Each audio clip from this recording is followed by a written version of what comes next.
and I'm going to be showing you some from the past. One of the things I've been involved with my fly tying career is setting up fly tying theaters and been involved with the many conclaves that fly fishing groups and clubs have over the country. And they really highlight tyers that you may not have ever met. And one of the best ones is ones in Idaho, both the Western Idaho Expo and the Eastern Idaho Expo, which is in Idaho Falls. They've been doing these fly tying get-togethers for a long time. We're talking over 30 years. So I want to do some highlights from some that I filmed in 2009 and 2010. And you'll get a chance to meet some names you know, and maybe some names you didn't know. And one of the nice things about tying at these expos is all the excitement and sounds of people going around telling lots and lots of fly fishing stories. Most of them may be exaggerated.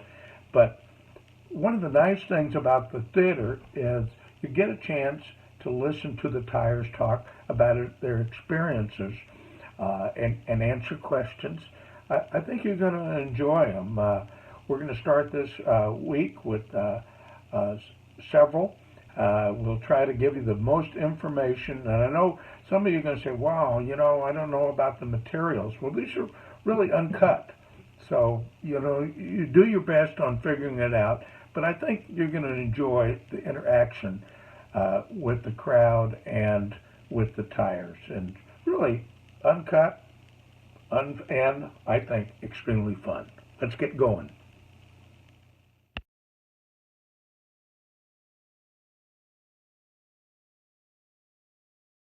Hi, I'm Jack Dennis, and welcome to our fly tying theater here in Boise. For the next 10 hours, you're going to get a chance to see some of the best fly tyers in the world, in fact. Different techniques, different flies, all filmed as it happens, mistakes and all. It's going to be a great time. We're here in January. It's January 14th. It's a great time to be doing tying, and we hope to see you at many fly tying expositions here in Boise. Mark and his staff of the Boise Valley Fly Fishers have done a great job putting this together. So we're going to get started here with a variety of my patterns. You're going to get to see me twice. Today is Friday, and you'll be able to come back on Saturday and see some more patterns. So this DVD is going to be full of some Jack Dennis patterns. So let's get started. It's made quite a reputation over his 83 years of being on this earth.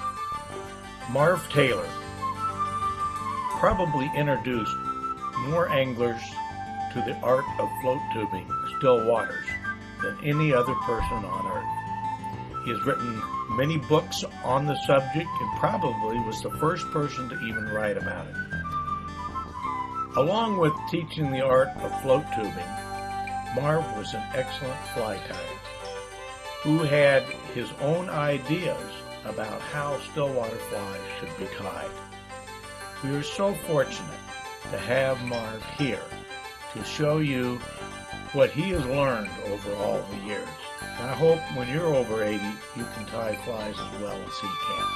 So we're going to turn it over to Marv live at the 2011 Boise Fly Fishing Expo, or as we call it, Western Idaho Fly Fishing Expo, as presented by the Boise Valley Fly Fishers.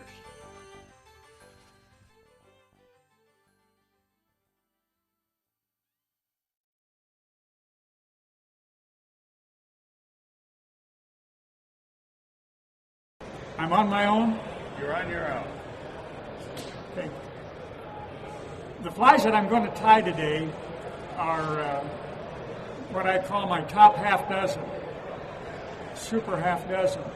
I probably catch 90% of my fish on these 6 flies. And I'm going to start with the what I call the Taylor shrimp.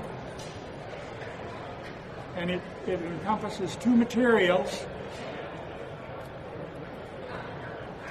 gold and dark olive. and I'm going to weight.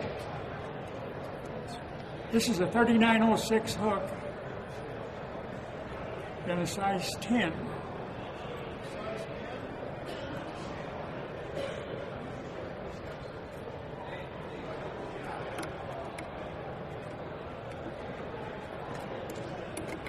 I don't like to weight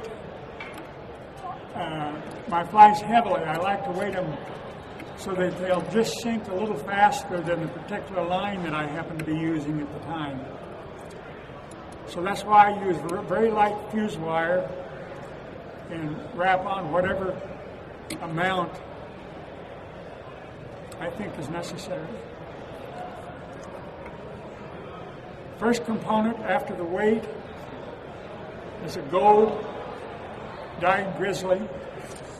If I dye my own feathers, and I do a lot of dyeing myself, I use RIT dye number 42 in a light wash for about 20 seconds. So don't soak it more than about 20 seconds. You don't want it bright orange, you want it just a soft gold. So you wrap the feather down the bend, about halfway down the bend. This is going to give us the tail of the shrimp. This is variegated chenille in aught size. I like to use the thinner diameter chenilles. They make a little better sparse. Sparse is the name of the game as far as I'm concerned. A lot of the flies I see in the shops tend to be a little bit heavily dressed, and I like to use a little less material and try to make my patterns to resemble the natural insect and not overdo it. I'm going to stop and give myself plenty of room for the head. I'm using olive thread, 8/8 thread. Now I'm going to palmer the hackle.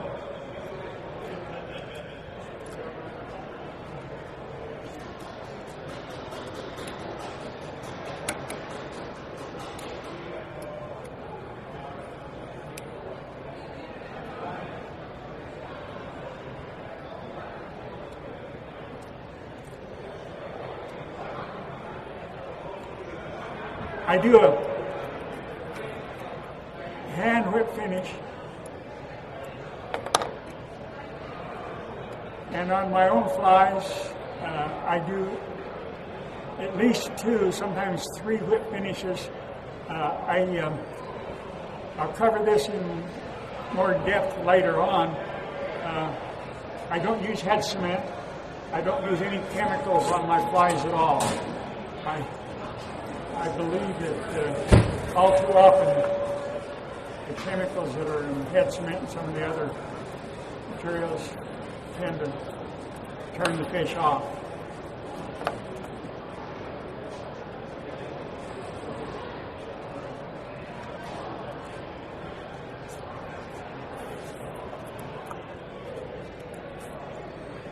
Now that looks like a little woolly worm to start with. What we're going to do now is hold it up to the vise, Marv. Hold it up to the vise so we can get a good picture of it right there so they can... Well, I have to hold it like this to trim it. Yep, there you go. Doing great.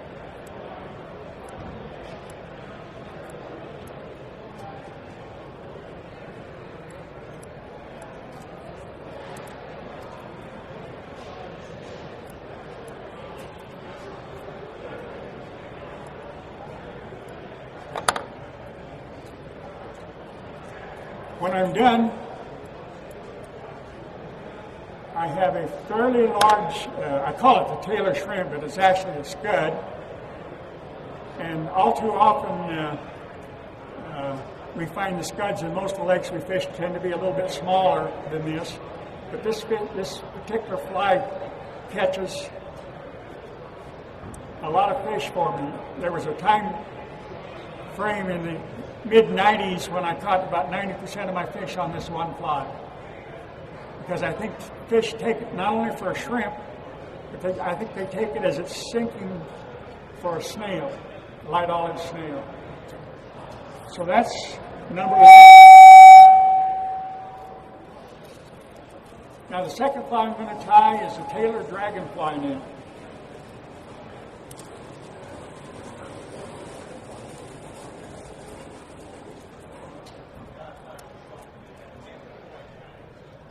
I'm going to use a 6-aught hook, or 3 X hook in size 6.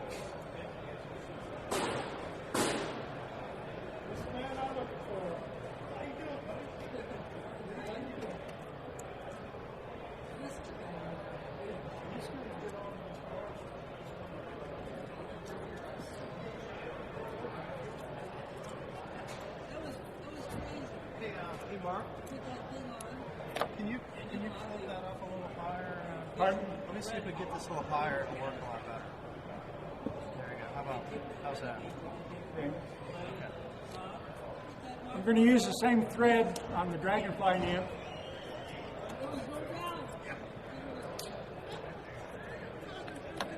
I use a dark olive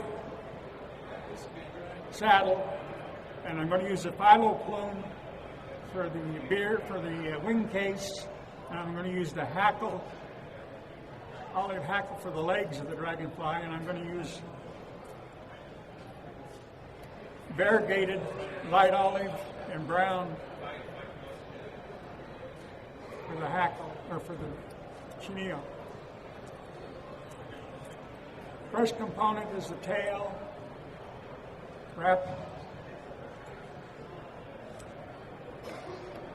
very squashed tail. Dragonflies have a very stubby tail.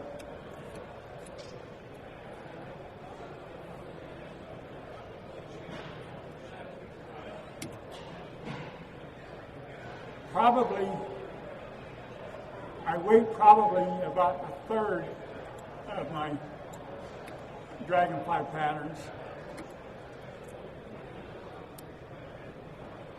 This one I won't weigh in the interest of time.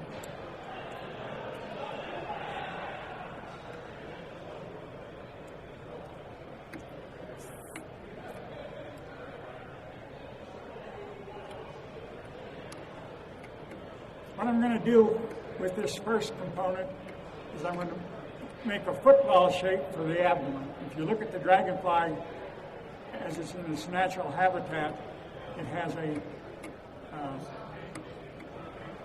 almost a football-shaped abdomen. So I just use the chenille back and forth and lay each wrap to build the abdomen to the size that I want.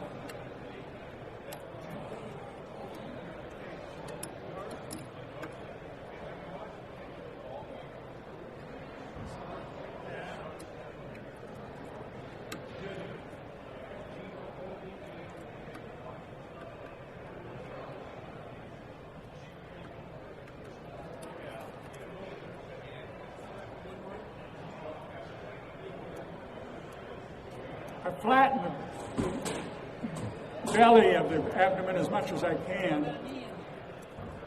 Actually, the abdomen has a shape about like this, and so it makes it look a little bit more natural. Now I'm going to put a wing case on. It's going to be a very simple phyllo plume wing case. I've used a lot of different materials over the years for this pattern, but I like something with a little movement in it for the wing case. So I'm going to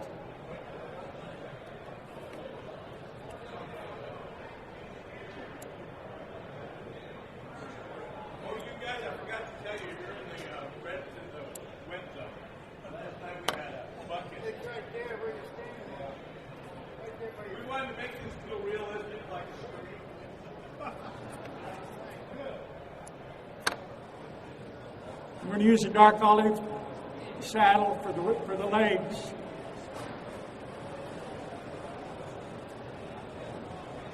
about 2.5 wraps.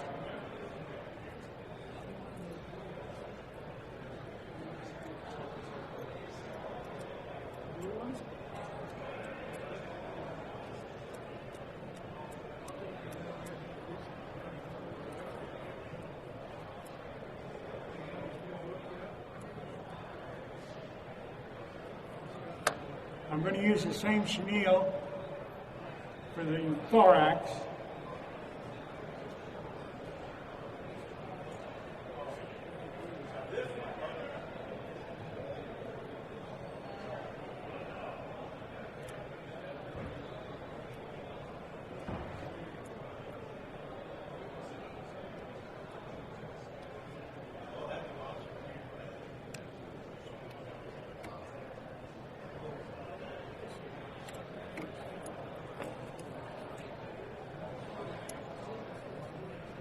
Dragonflies, we don't have normally a real hatch of dragonflies. They hatch all summer long.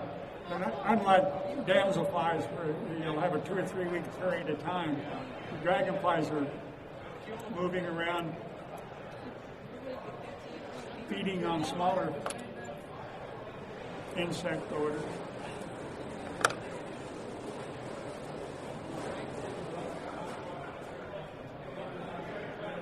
So this is basically what I'm trying to achieve with the dragonfly pattern, is an abdomen that's shaped like a football. I like the variegated color because variegation in chenille gives you depth that you don't get with solid color chenilles.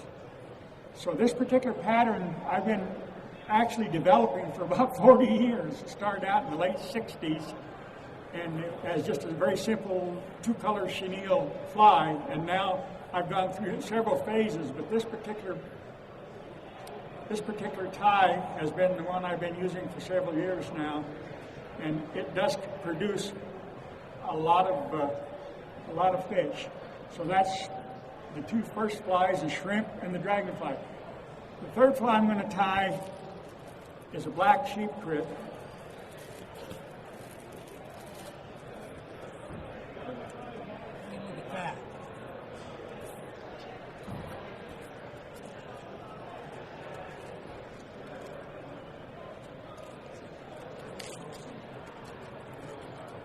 Now the original sheep crick was tied with dark olive chenille and brown furnace or brown saddle for a flared tail and mallard flank. I've changed the pattern over the years. George would probably roll over in his grave, George Biggs, who is the developer of the fly. Probably over the years that I've been producing flies, this fly has probably been my largest single seller. Everybody fishes sheep cricks. And the fly, I originally named it the sheep crick because George, I met him for the first time, he gave me a couple of the samples from the fishing sheep crick reservoir. And at the time I was writing a newspaper column in the Boise paper, and I thought Mr. Biggs might not want to have his name on this fly. Wouldn't want the notoriety, so I called it the Sheep Creek Special. Within the next year, George let me know through mutual friends that was a mistake. It was the Biggs fly, and I changed the name of his fly. It took him a couple, 3 years before we bumped into each other up at Clark Canyon Reservoir in Montana, and George had forgiven me for changing the name of his fly. But I've got letters. I did a column 30 years ago for the Fly Tire magazine for 3 years, and when I ran the sheep crick, I got probably 40 letters from people who said the fly was unbelievable. Why it catches fish, most of us don't really know, except that probably it imitates a wide variety of insects. The original pattern was dark olive chenille with brown hackle or furnace flared tail. The one, and I still tie that particular pattern, but what I fish more often than the dark olive and brown is black. So I use black hackle for the flared tail.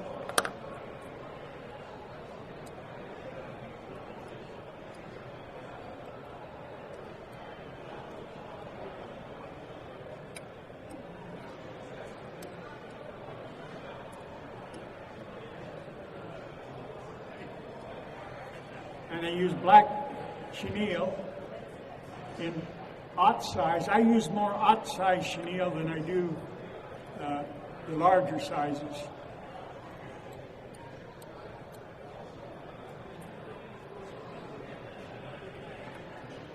When you tie the chenille on, there's one little trick that I learned. Chenille has a grain. It's smooth one way and rough the other. You want to tie it so the smooth side is down, and therefore when you tie it on and start to wrap it forward, that tightens up the body and gives you a much tighter body. If you wrap it from the other end, it tends to be a little looser, and it won't make nearly as tight a body.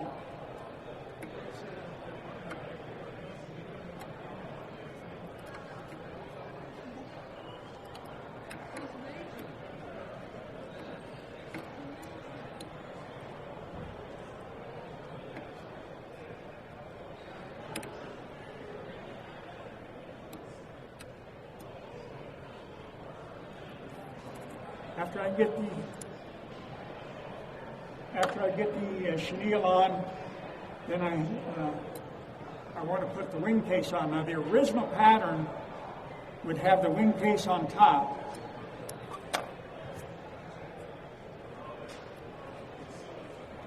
I position it like so.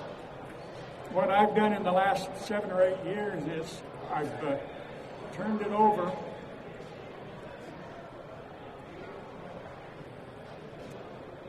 and put the wing case as a beard. And what this does, it gives you the same profile, it's just inverted. But what it does, it helps to camouflage the hook point. And I think it makes a better fly.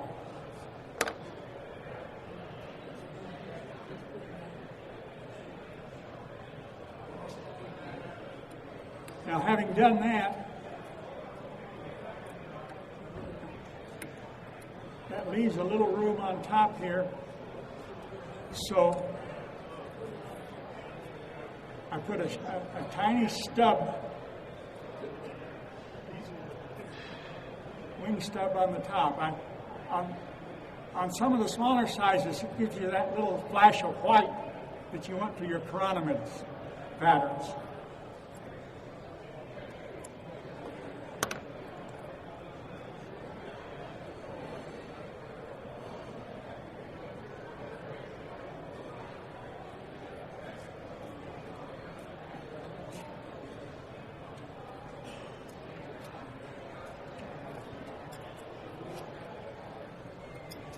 I don't know what else there is to say about the sheep creek.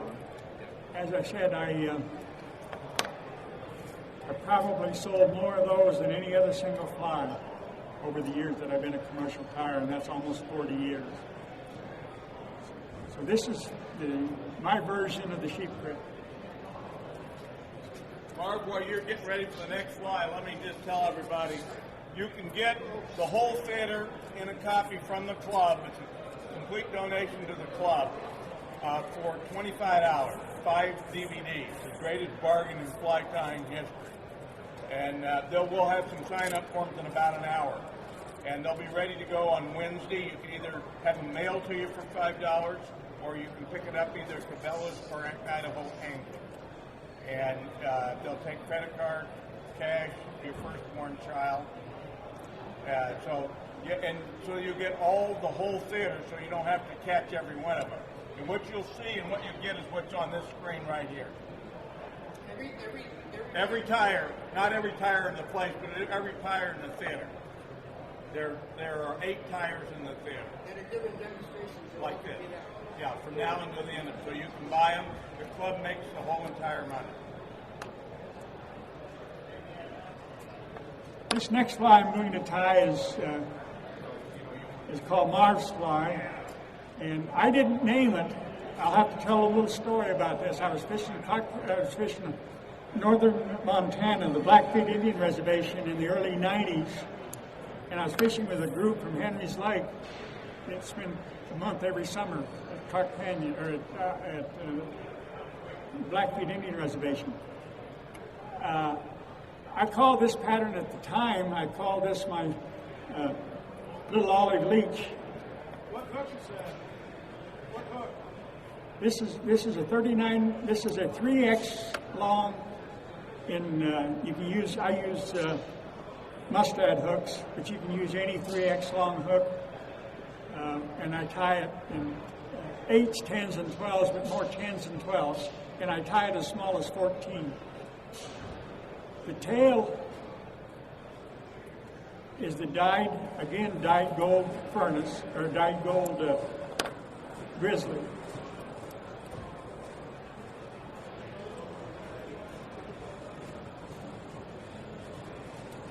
And the tail should be about half the length of the abdomen.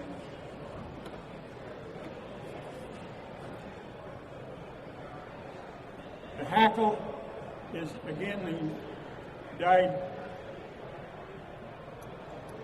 grizzly.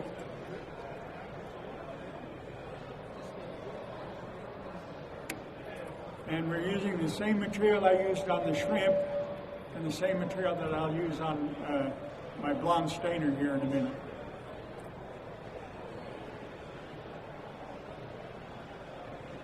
But anyhow, we were on the Blackfeet Indian Reservation, and I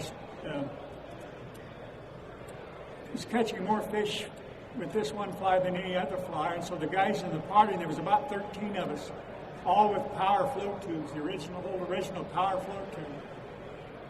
And we were fishing Mission Lake, and Mission Lake at the time was producing an awful lot of 5 to 10 pound rainbows. And the fly was so effective that by the end, we were there for almost a month. By the end of the month, people would, you'd ask them what they caught their fish on that day, they wouldn't say Marv's little olive leech, they said Marv's fly.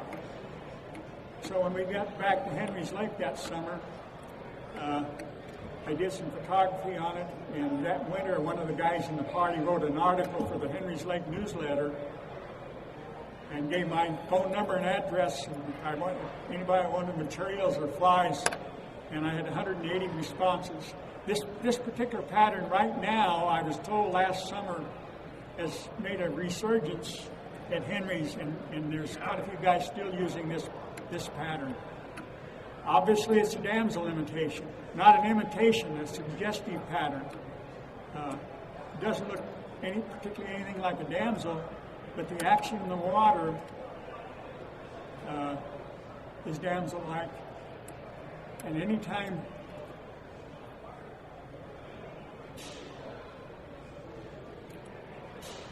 you have a damsel hatch, this pattern will work. Particularly if the lake you're fishing has light-colored damsels, and the damsels at Henry's are almost a tan color.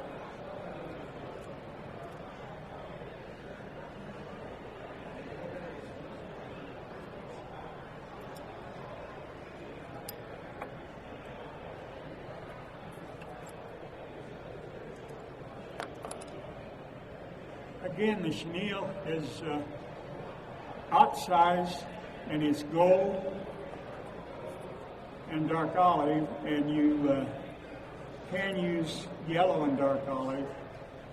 And I know it's not available in very many stores, but you can, if you do a lot of time, you can ask your local fly shop to special order the variegated materials through Danville, and you can get any combination of colors you want.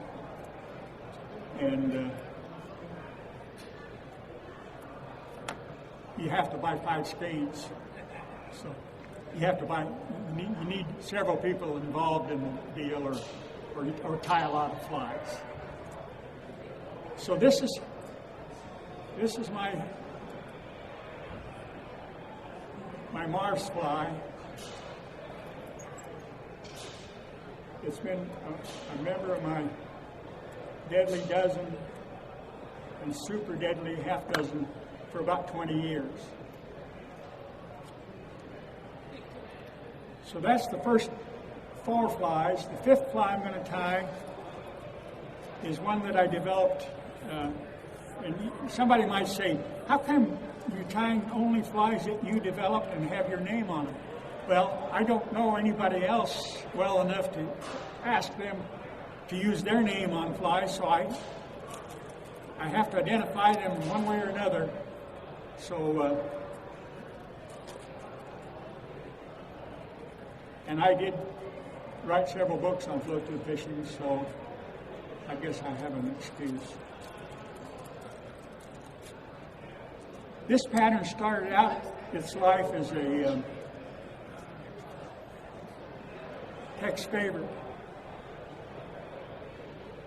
And those of you who are familiar with the patterns dating back 30, 35 years, Tex is one of the early flies that was developed in this area. Wayne Meeks from Nampa tied the fly. What I did with that particular pattern is I changed the tail, changed the body material and the hackle. So it's really not a Tex.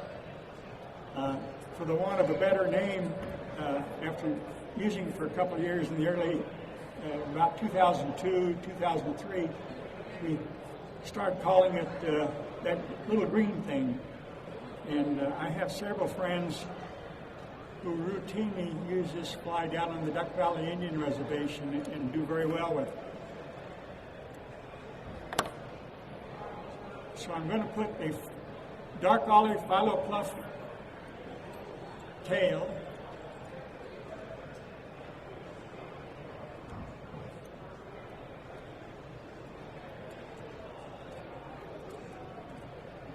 I want the tail to be about half the length of the abdomen.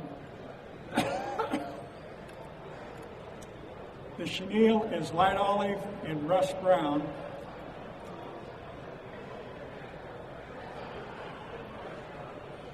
I have people ask me how come I use so much variegated material. In my opinion, solid color chenilles tend to be flat. Variegated chenilles tend to give you an illusion of bulk, body material, bulk. They're more lifelike than flat material. I went through several stages in my tying. One time I was tying mostly mohair flies, and one time I was tying mostly fur-bodied natural fur flies. And in the last 10 years or so, I've decided that I can get such lifelike material in variegation that rather than take all the time to do either dubbing or prepare the materials, mohair materials that you have to do preparation, I can get more flies tied, and frankly, the material works very well for me. The hackle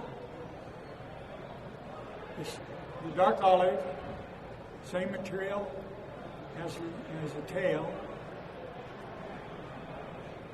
I don't want a heavy hackle fly. I'd like 1.5 wraps, just enough to give the illusion of legs.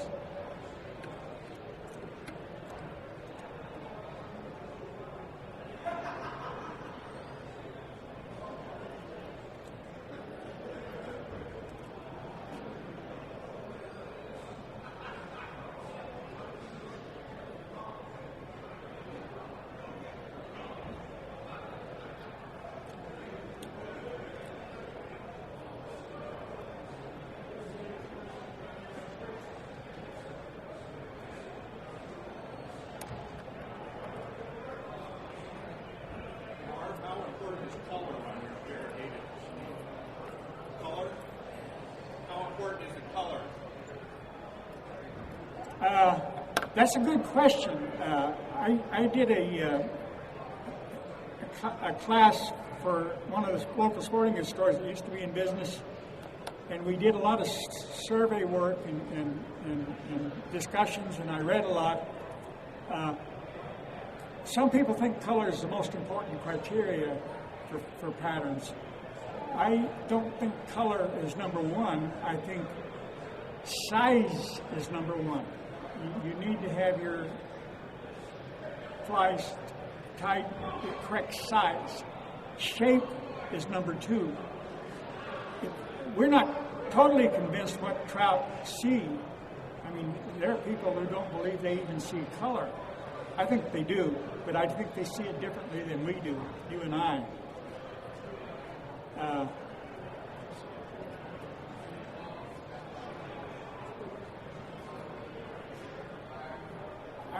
I guess to answer your question, color would be one of the top three criterias for flies. Size, shape, color. And then the fourth criteria would be something that has some action to it. Action is probably equally important with the other three components. So now we've tied 5 flies, and I'm going to tie the 6th fly of my deadly half dozen. And it's going to be my blonde stainer. Rule Stainer from Twin Falls originally tied the first Stainer ducktail. He tied it for Magic Reservoir to imitate the perch fry.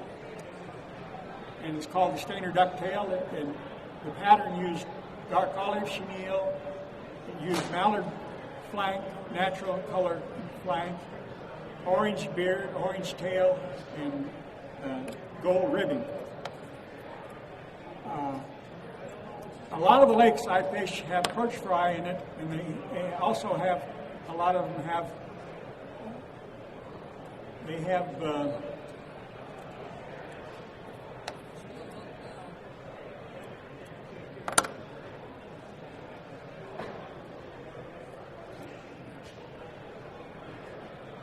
shiner minnows, and the original Stainer ducktail is great imitator for shiner minnows or little rainbow trout fry. But a lot of the lakes have perch and sucker minnows and dark olive and gold type, brown type minnows. So I tried about a dozen variations, and I ended up with one with the dyed wood duck wing instead of the silver, and it has the dark little same chenille we used on the Marv's fly and the shrimp pattern, the gold and dark olive. And if I were limited to just one fly for all of my trout fishing, I shouldn't say one because it would take 2. The 2 flies that I could not live without would be the original Stainer and the blonde Stainer. I catch more fish with these 2 flies because basically, and you catch a little bit larger fish as a rule, because basically all big fish eat little fish. That's the rule of nature. And this pattern imitates a little fish. And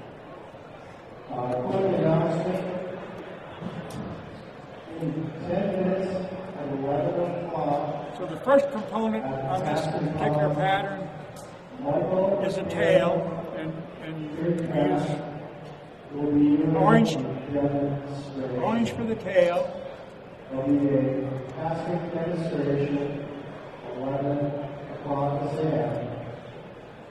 I'm going to put a mylar strip on,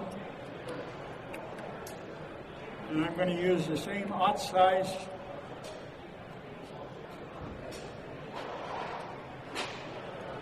chenille.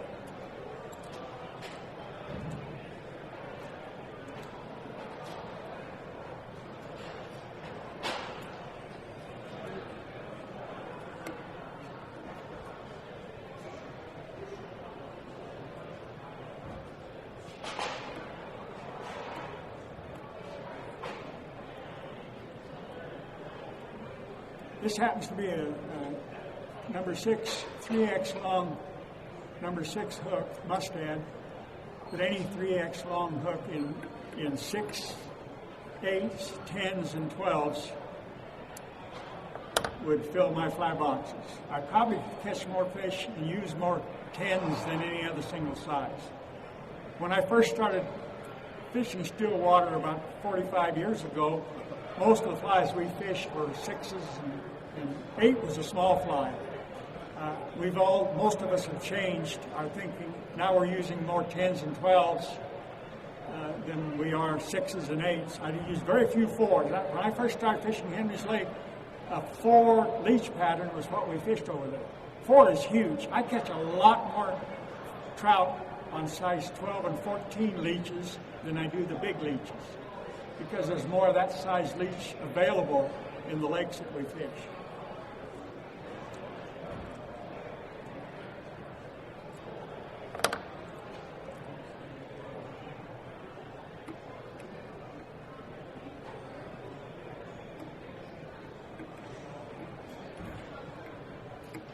You can counter wrap. A lot of guys like to counter wrap their ribbing. I don't. I like to have the ribbing settle down in the chenille as much as possible. I don't like to have it counter wrapped, and it just, to me, it doesn't look smooth. It doesn't look as natural as it should.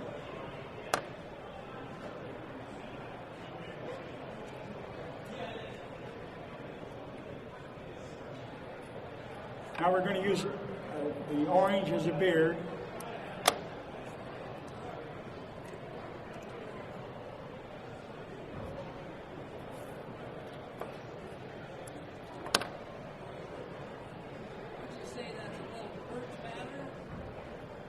I'm sorry. This is a good imitation for perch, actually, yes. Take it to Cascade Reservoir.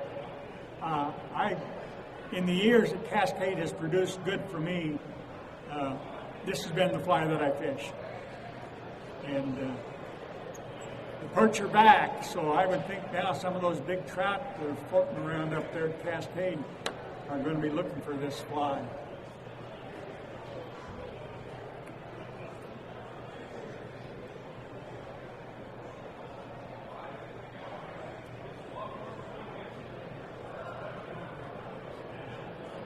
This is a little tricky part of this pattern, is getting the wing on nice and flat.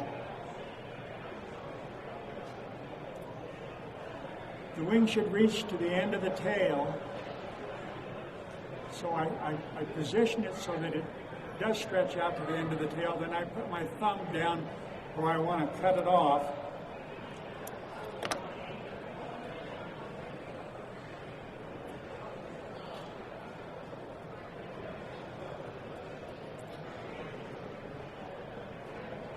And then position it on top. A lot of guys have trouble getting the wing to sit flat. And I guess if you tied as many as I have commercially in the last 40 years, you wouldn't really have any trouble to speak of. It's just a matter of practice to get it flat. If you want it flat,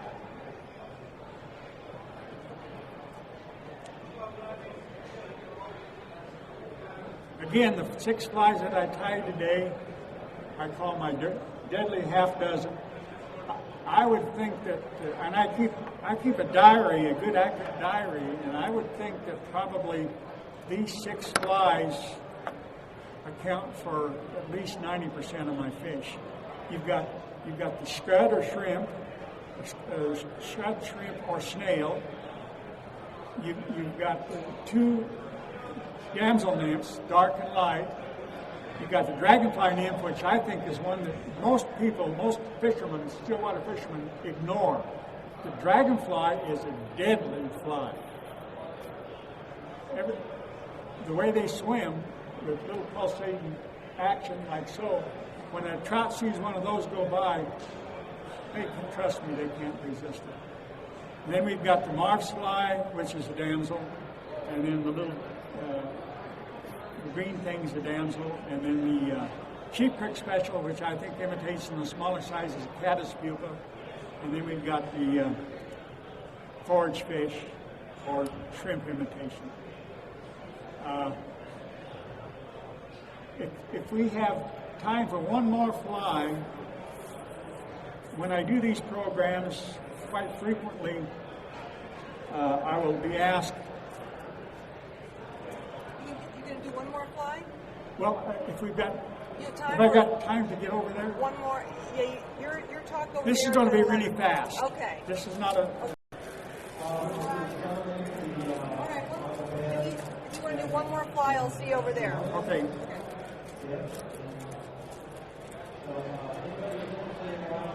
How many in this room use Canadian brown mohair?